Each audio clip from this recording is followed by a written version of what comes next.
Why do Jews dance with the Torah Scroll? The Torah, which is the most sacred artifact in Judaism, is generally handled with the greatest respect and awe. It lives all year round in an ark. It is protected with a beautiful velvet cover with a belt. It is reached from the ark and brought to the podium to read with the utmost respect. People stand in great reverence and they touch and they kiss the Torah as it passes by. We're so careful with it. As a matter of fact, the tradition has it that if a Torah falls to the floor, everyone present has to fast. It's because of the honor, the reverence that we show the Torah. So what is the Torah? And why is it that there is one day a year that we don't study from it, but we dance with it? It is such a fascinating tradition that it begs an explanation. It's the only book ever that we dance with. We dance with our spouses, we dance with the groom and bride, we dance with the bat mitzvah child, where we dance with each other. But dancing with a book? What is that all about? So let's dive in and let's understand what the Torah is, and then perhaps we'll be able to understand why we are dancing with it and what day of the year is it that we dance with the Torah. The Torah Scroll is a scroll that has all the words, the letters of the whole Torah, the 5 books of Moses. That is the 5 books of Genesis, Exodus, Leviticus, Numbers, and Deuteronomy. The 5 books of Moses. This is the exact same letters that was originally written that we have today. It's a span of 3,300 years since the Torah, the very first Torah, was written until where we have it today. As a matter of fact, it is truly the most ancient written book available that has accuracy to the way it was originally written till today, even though 3,300 years have been in between. Realizing that the integrity of the Torah is what it's all about. Judaism boasts with itself that it has a phenomenon that the other religions do not have. The revelation, when the Torah was given on Mount Sinai in a very public arena, on a very public stage. What I mean to say very public means that there were over 3 million people that witnessed the revelation. The beginning of Judaism, the birth of the 10 Commandments and the Torah was a revelation that occurred in the presence of close to 3 million eyewitnesses. No other religion had that type of a revelation. Others had a revelation with some disciples. Others had it in a cave. Others had it with just very few individuals. Judaism, its religion, its revelation was in the presence of 3 million eyewitnesses. And that is why Judaism lasts till today, as strong as it was 3,000 years ago. This is why the Torah, its integrity, can be traced back these 3,300 years ago. It's because of so many eyewitnesses that saw it in real life.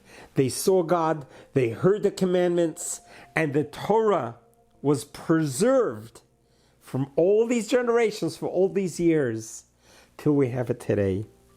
Even science has been able to prove it with with the finding of the Dead Sea Scrolls and other long lost Torah scrolls that were found can attest to its integrity, how the words are so synchronized and the words and the letters are identical to the way it was 3,300 years ago. So when you think about it, the sanctity, the purity, the history that the Torah has is truly the most sacred and the most respected and holy part of Judaism.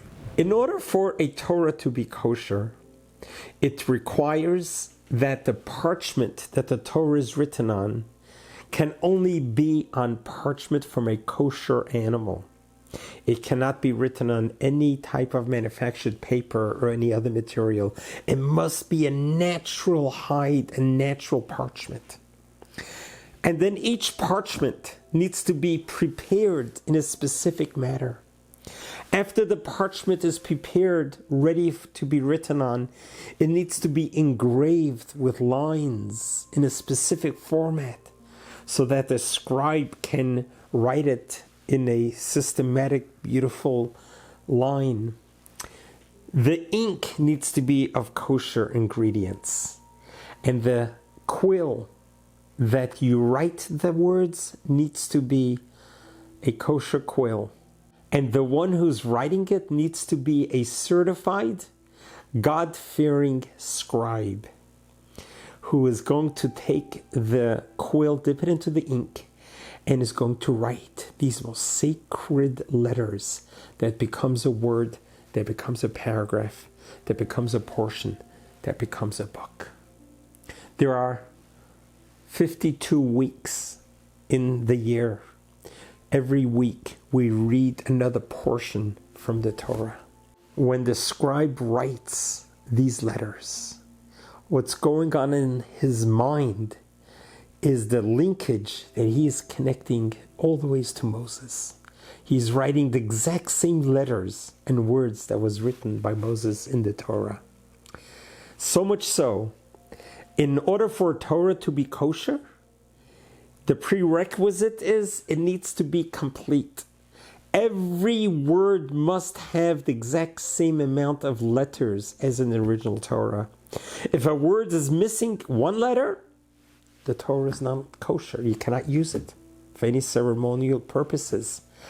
If a letter is erased or cracked, it's no good. If there's a word missing, it's no good. It has to be complete. And that takes a tremendous amount of skill and ability to be able to be so precise to make sure not one letter is not touching another letter. Each letter stands by itself. And each letter has the exact crowns that are on top of the letters. It's beautiful calligraphy, a beautiful script that dates back thousands of years that's still here till today. These days, with the advent of computers, they actually have computers that have been programmed to be able to check the Torah for its accuracy. And it's as fascinating as many human eyes and has checked the Torah. The computer would inevitably pick up something that the human eye wasn't able to pick up. And they actually have certifications now that the Torah was computer checked. Gives you another level of security to know that it's accurate. Now, taking all this in mind, we realize and recognize that it takes about a year to write the whole Torah, from the beginning of Genesis to the end of Deuteronomy. It's a laborious task and very detailed and very skilled. It requires a tremendous amount of commitment and dedication from the scribe to study, to learn, to become skilled, to become certified, to actually be able to do it. Once it's done, there's such a beautiful ceremony. It's almost like a wedding. When a Torah is completed after the year's time of writing, and the last final letters are written, it's done in a massive ceremony. After the Torah is written, the scroll is wrapped up and it's lifted up to show everyone. And then they march it outside like a groom and bride. And they set up a canopy like a wedding canopy. And they have a music playing and people are dancing with torches. And it's such a great ceremony that we have completed the Torah. Now let's circle back to why do we dance with the Torah?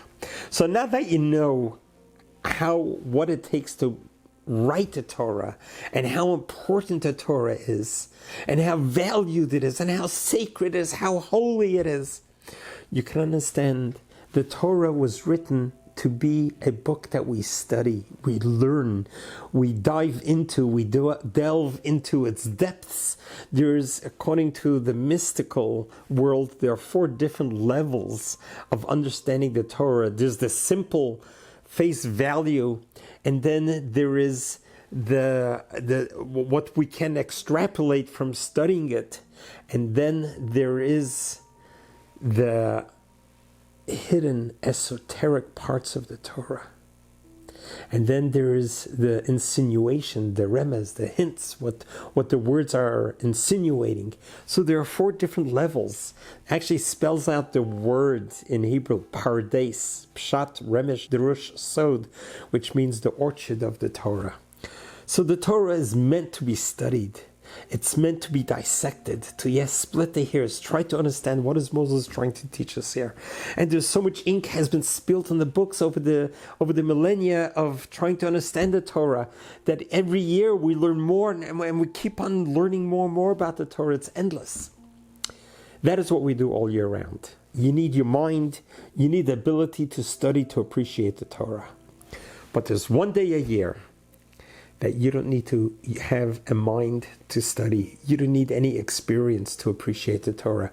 You don't even know how to read Hebrew to appreciate the Torah. And that is the day that we dance with the Torah. We accomplish the same heights and closeness to God and the Torah through dancing, not through studying. That you got to do all year round.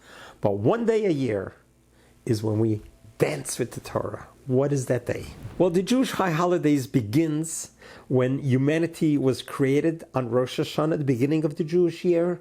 And then the first 10 days is about self-introspection, about repentance, about forgiveness. And then comes the Day of Atonement where God forgives us. And then we come to the days of celebration, the days of joy. And we spend 7-8 days with God in the sukkah, in the tabernacle. And we celebrate with joy, with dancing every night. Then comes the last day of the whole high holiday season. After 20 days of intense celebration comes the 21st day. And that is the last day. That is the day that we reach the level that we and the Torah become one. We and the Torah are now one at a very high level. And that is the day that we take the Torah out and we don't study from it, but we hug it. We dance with it. We go in circles and we read verses of celebration. And we are so glad and thankful to God that we finished another year and we're starting another year. We finished Deuteronomy and we're starting again from Genesis. We are so happy. And it's not about the learning, it's about the possession. The great commentator Rashi gives an analogy and talks about how a king who invited his family and friends from far and near to partake in a visit, to come to the palace and to be with the king for all that time. The king wines and dines all of his guests and they become so close and intimate with each other. And now the guests say the week is up, it's time for us to leave. And the king looks to its guests and says, please, why don't you stay one more day? It's so hard for me to see us part ways. Spend one more day with me. And the commentary uses the expression, it says, why don't you come spend another day and just roll with me? Let's just roll together. Let's just have fun together. And the commentator says this is what the last day of the high holiday season is about. This is the day when God wants to roll with us. How do we roll? We go to the ark, we take out the Torah, and no matter if we're knowledgeable or not, no matter if we're total ignorant, no matter if we never studied the word in the Torah, it doesn't mean anything. We take the Torah and we dance with it and we sing with it and we lift it up and we say, look at this Torah. This is our life. And we are so grateful to God for the joy of the Torah.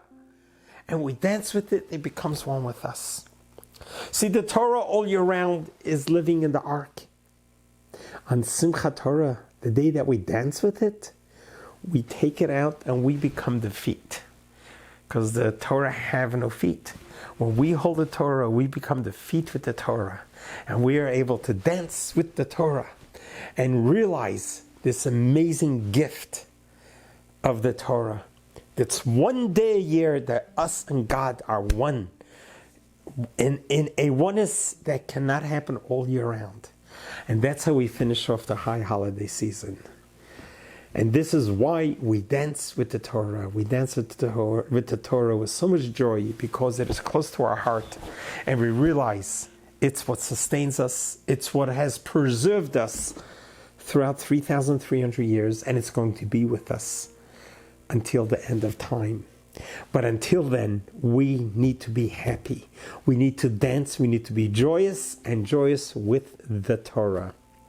So make it an opportunity to find your local synagogue. Look up on the calendar when Simchat Torah is. It's the last day of the whole high holiday season.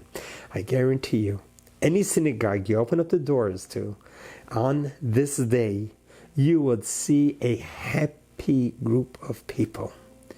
You would see people who are dancing and singing with our most sacred item, the holy, beautiful Torah. And we lift it up and we dance with it. We pass it around the room. Everyone has a chance to dance with it. Here we take the most sacred, the most holiest object, and we bring it to the dance floor. Because that is where it belongs. It belongs in the hands of those that love it. When you hug the Torah hugs you. When you kiss the Torah kisses you and gives you the energy, the joy that you'll need for the rest of the year. And I guarantee you that by dancing on these days, you are filling up barrels and barrels and barrels of joy that will be with you for the rest of the year. Let's be happy, let's be joyous, and let's turn the oi into joy for the whole year to come. God bless you. God loves you.